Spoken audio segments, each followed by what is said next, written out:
kind of an interesting one. This is what started out as an HH Telecaster, probably made in Mexico, and somebody added Fender subsonic 27-inch scale baritone neck onto this telly. What you've got is a Baritone Telecaster now. They threw Seymour Duncan in here, splittable by pulling out the tone pot, standard 3-position. Got some locking tuners, which is nice for this. Just doing a setup on this, so it's a little different than most setups just because of the heavier gauge strings.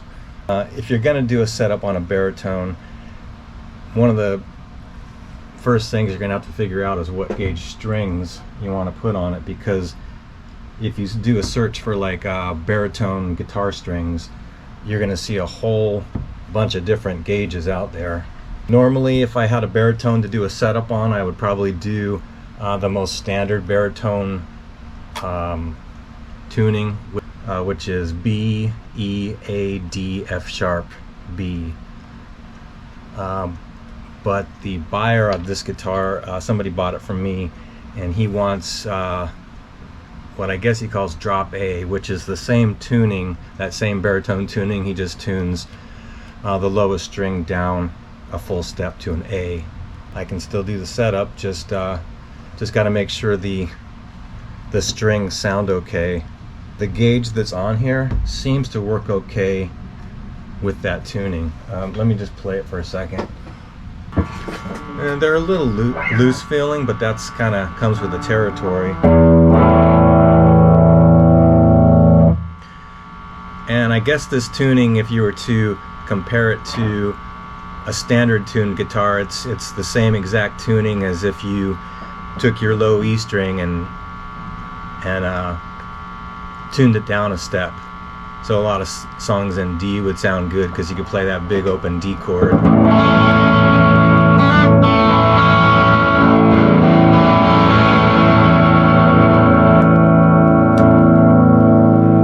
I guess you can make, you know, chord shapes just barring on those top strings.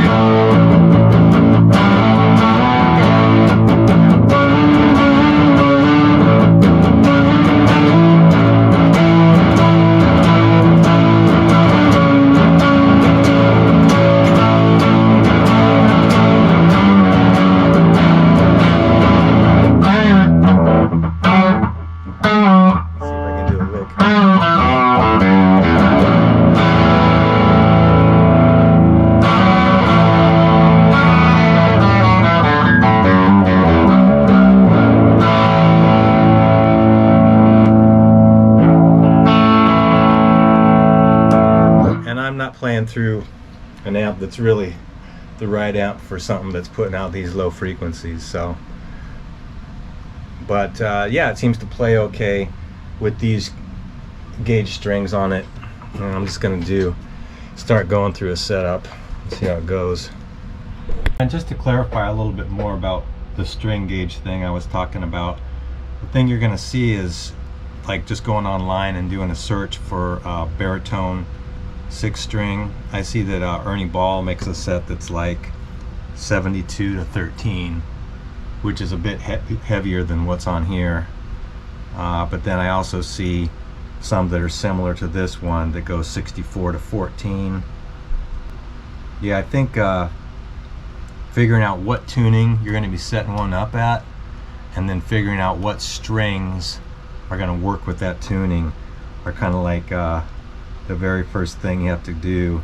Yeah, here's one they call super light baritone that's 58 to 12. So there's a lot of different strings out there that can go on a baritone guitar, and depending on how low the tuning is you're going to use and how loose a feel I guess you want on the strings, you'll have to try maybe some different gauges to figure out what works. So far this thing Measured the relief on it. It's at 0.008, so it's pretty flat neck.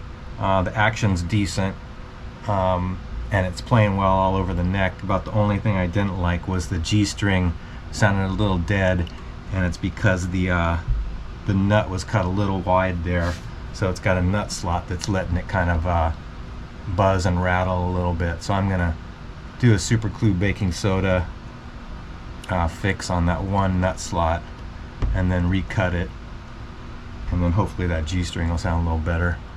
So I've taped off either side of the nut here.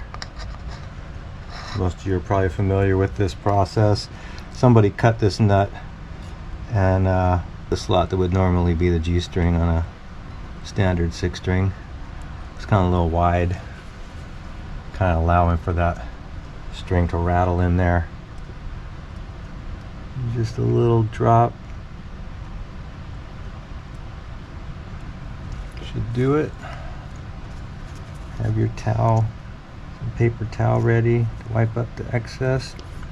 I always try and use a fingernail right away for any of the excess glue that's gotten on the nut. The sooner you can try and wipe off excess super glue, the better chance you have of getting it off. And then if it leaves any mess, you might have to take a little sandpaper and just clean it up. Like a 22 gauge string, so the closest thing I've got, yeah, I'll start with my G string 0.17 and maybe go up a little higher, but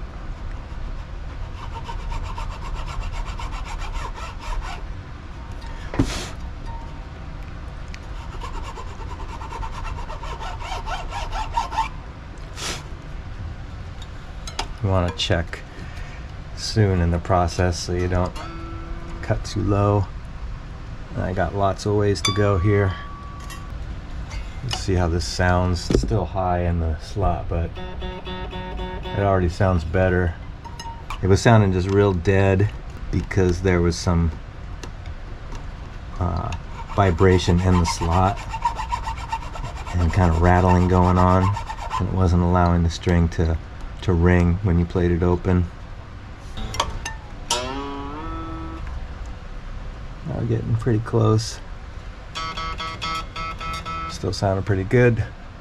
My guess is that in general, because the strings are so much heavier on a baritone, that you may need a little higher action sometimes. And I'm going to see if I can get away with lowering these a little bit, however, to see what it'll give us. I'm happy with the relief where it is because it's playing nicely all over the neck. No buzz going on at the action it was at.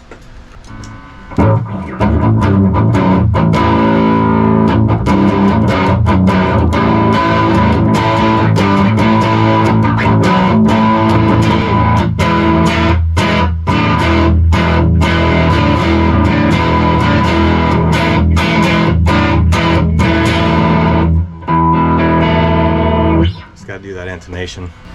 In summary, after doing the intonation off camera there, came out sounding really good.